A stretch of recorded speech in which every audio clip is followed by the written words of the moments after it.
Welcome, my name is Joa. And I'm Jeremy. We are nutrition coaches and new parents. So today we are going to check out Reddit, specifically on the topic of feeding your kids, and give our thoughts on it. And since we know that topic can get a little bit sassy, just go ahead and let us know down below if you enjoy our content. Or if you don't. Either way, kids, question mark. Okay. So I have a 10-month-old that goes to daycare. I don't want him having any sugar. But soon they're going to start doing fun things as groups where the kids essentially eat sugar. How do paleo parents manage? How about Halloween? Going to friends' houses. I don't want my little one's taste buds ruined, but I don't want him missing out on fun things either. Suggestions? So I actually really like this question because I love how the parent is very much of, I don't want my kid missing out, but I also know how important it is not to ruin their taste buds. Mm-hmm. And that's something that a lot of parents don't think about is the foods we eat impact our preferences and our taste buds in such an extreme way that it takes over a month just to reset your taste buds to like the actual flavors of things. If you're always eating something super sugary, then something like fresh fruit is not going to have the same taste. So yeah, that's a struggle. I'll get off my soapbox with that. But I think the big point this hits on too is eating is a very social activity. yeah. Which there's a lot of wonderful benefits to that. I mean, it's a great way that people all over the world use to connect. Yeah. Which is awesome. And that's kind of what the parent is kind of getting at, is I don't want to take the good stuff away, but I want them, you want them to also not be consuming super addictive food when they're a year old. Yeah. So it's how do you balance, how do you thread that needle? It makes me feel a little sad that at 10 months, that's something that she has to go through. It's crazy to think that in daycares they introduce food like that to kids because of the government recommendations of you're not supposed to introduce refined sugar to a child if they're under 2. So the fact that daycare centers, especially if they're government funded, are introducing that's such a conflict. That's so confusing. That sucks for parents to have to deal with. Yeah. But I've seen that, to be honest. I know some kids in daycare, and I've seen them come home with sugar and cookies and stuff, and they're super young. It's a tough one with kids. Yeah. You and I have a diet that most people we know don't have. That's something we have to, for ourselves, navigate a lot, that we've gotten really good at.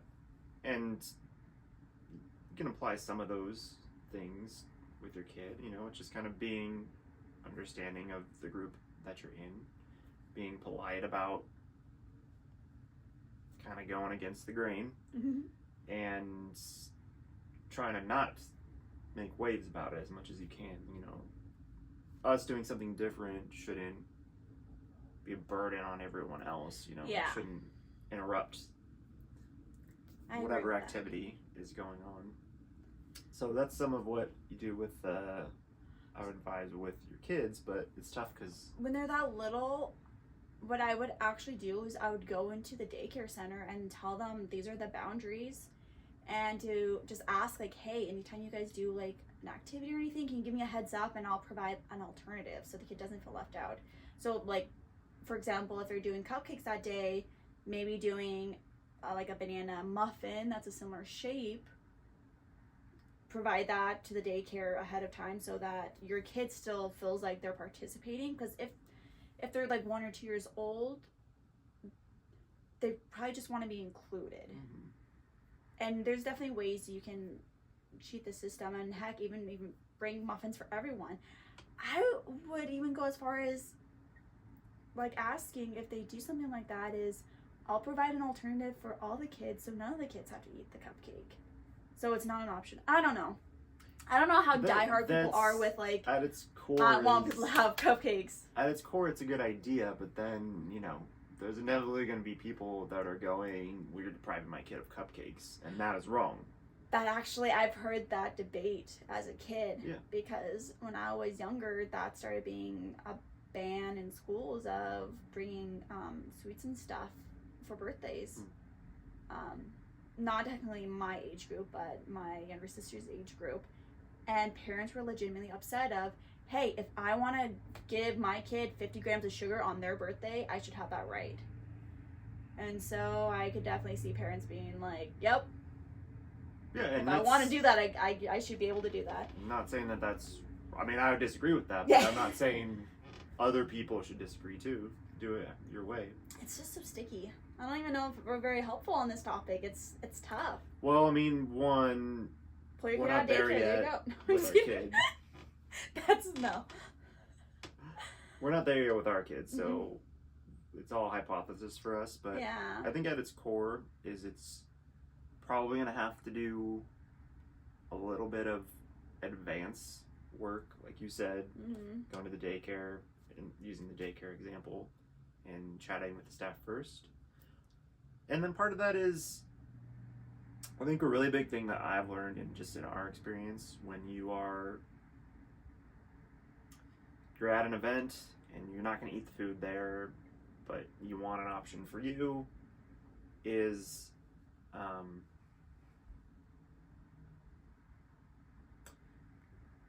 make sure everyone else doesn't feel judged by what you're doing. Because typically we're being intentional about what we want to eat, and everyone else is just, hey, whatever's here, I'll eat it.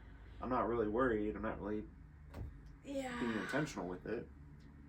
And, then when you see someone doing that intentional and eating healthier, that's just kind of the good thing you see. It's kind of, you feel judged. That's true. And we don't want people to do that. And then same thing with, when you're kids, especially with parenting, it's so delicate, and you don't want to cross a line unintentionally. It's a topic that people will judge over really quickly. At least that's what I've seen, and I think we've even experienced probably. Yeah. So when it's when you go and it's well, I don't want my kid to have trick or treat candy. You don't want the other parents to feel like, oh, well, you think you're like better than us for not giving your kid candy, You don't want them to feel that way at all, or even like the start of that, because they're not going to get to that right away, most people.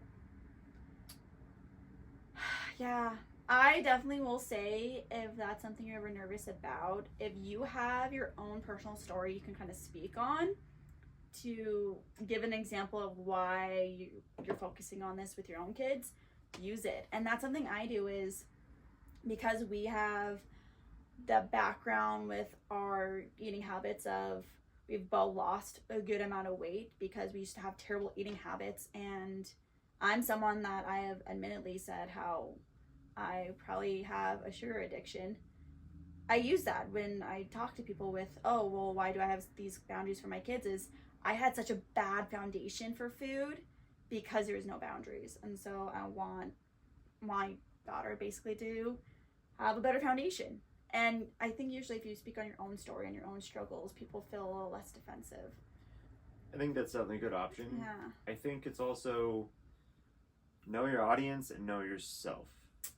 That is an option that really works well for Joa, because she's great at empathizing with others, and she's also just pretty outwardly emotional. Like she, I'm definitely a feeler. Watch her telling that story, and you kind of did it just now, you see, how she feels about it. Probably not going to work for me. I'm more in that situation. I don't explain. I just go in and say, I don't want my kid to have Halloween candy. Yeah. And I'm pretty less outwardly emotional. I can be pretty just straight faced and very matter of fact, and it's easier to digest coming from you than me, because there's an emotion connected when I do it. So you go in pre-empathizing, where you're just like, I don't want my kid to eat candy. I hope I do. that doesn't make you feel bad. Yeah. And it kind of preempts them to, Thing. you know, That there should have be a reason those for being feelings nervous, and those yeah. gut reactions. You know, if I just go in deadpan and like, I don't want this. And then, Then but it's, yeah, you usually take it pretty well. Then it's just, then people are just, oh, yeah, no problem. We'll totally accommodate you. Yeah. Or it's, oh, that's interesting. How come? And then I can explain it. I go into detail. But, you know, once I got them asking, and it's coming from them, where they're just curious, that means they're already in empathizing with me mode. They're, That's I true. want to understand you, which means they're not feeling judged themselves. So. Yeah. So if you ever have any ideas of anything you want us to comment on, just put links down in the comments below and we can check out any videos or any Reddit threads. We want to kind of help spark conversations when it comes to nutrition, because it can be really confusing to navigate, and we get that. I hope this was super juicy. I hope it wasn't too juicy and people are too upset with us. But yeah.